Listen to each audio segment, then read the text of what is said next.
समाजसेविका तथा ॲडव्होकेट संध्या सावंत यांचा वाढदिवस म्हणजे त्यांच्या चाहत्यांसाठी एक नवी पर्वणीच। समाजसेवा हीच ईश्वर सेवा मानत जनतेच्या सुखदुःखात सहभागी होत सर्वांना आपलेसे करत सर्वांची मने जिंकण्याचे काम संध्या सावंत ह्या करत असतात। कोरोनाच्या काळात जनतेला असणाऱ्या समस्या जाणून घेत सर्वतोपरी मदत त्यांनी केली।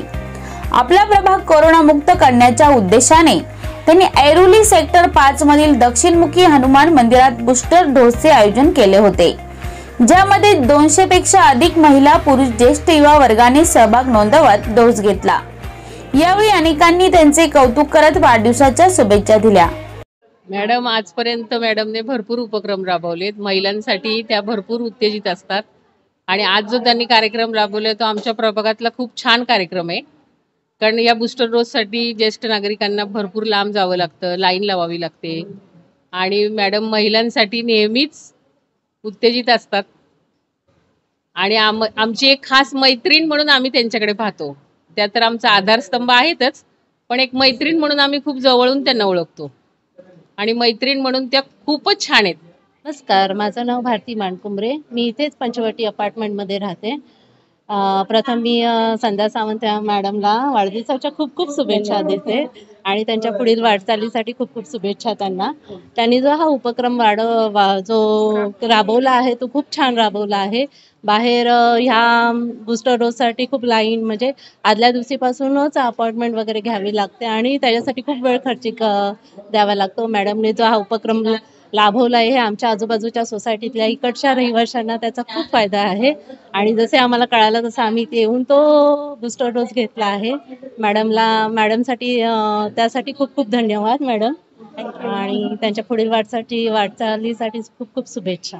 असे उपक्रम राबवत असतात, सामाजिक कार्यात नेहमीच त्या सक्रिय असतात। त्यांचे खूप खूप आभार आणि त्यांनी असेच त्यांची वाटचाल, त्यांचे कार्य असेच पुढे सतत चालू राहावे हीच आमच्याकडनं त्यांना शुभेच्छा। आजपर्यंत मॅडमनी सामाजिक अनेक उपक्रम असे राबवलेले आहेत, तर ह्या उपक्रमाच्या माध्यमातून लोकांना जनतेला त्यांच्या उपयोगी, आता मध्ये कोविडच्या काळात मॅडमनी मास्कचं वाटप केलं, धान्य वाटप केलं, सॅनिटायझरचं वाटप केलं, हे अशा अनेक प्रकारचे माध्यमातून मॅडमनी जनतेपर्यंत मोफत सेवा पुरवलेल्या आहेत। ते या अशा वाढदिवसाच्या निमित्ताने आज मॅडमनी ह्या बूस्टर डोसचं आयोजन केलेलं आहे।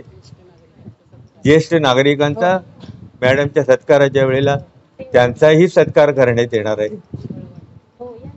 परत आज मॅडमच्या वाढदिवसानिमित्त फळवाटपही कार्यक्रम आयोजित केलेला आहे।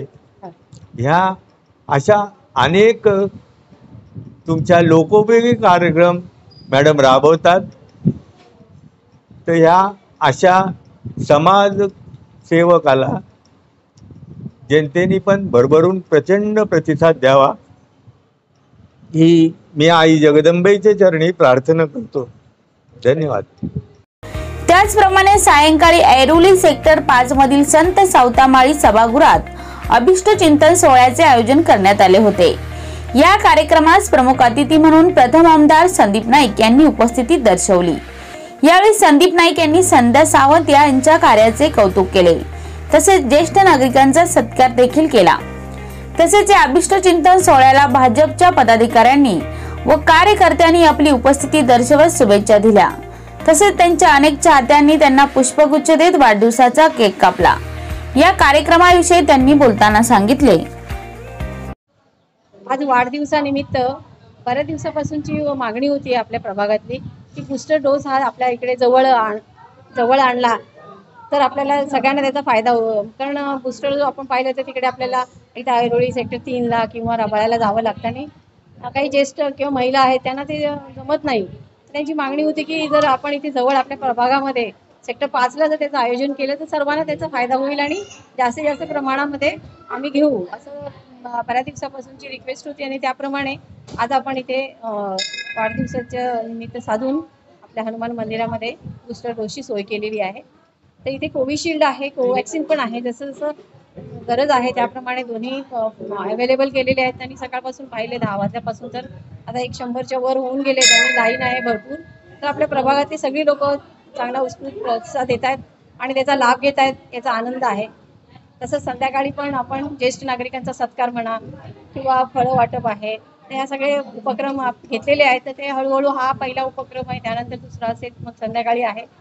आणि प्रभागातल्या लोकांना सुद्धा आमंत्रण आहे की सगळ्यांनी येऊन आपण आनंदाने एकत्र येऊया. कारण असं एक काही दिवस असतात की ज्याच्यामध्ये आपण आनंदाने सहभागी होतो आणि आपला आनंद द्विगुणित करण्यासाठी जर आपले सगळे लोक आपले जवळचे आले तर फार आनंद होतो. आणि आई तुळजाभवानीकडे प्रार्थना करते की हे असंच सगळ्यांना आयुष्य लाभू दे आणि सगळ्यांना दीर्घायुष्य दे. आणि आपल्या प्रभागामध्ये ज्या काही समस्या असतील त्या सोडवण्यासाठी मला बळ दे आणि आशीर्वाद दे, अशी मी आई जगदंबेकडे प्रार्थना करते. जय हिंद, जय महाराष्ट्र.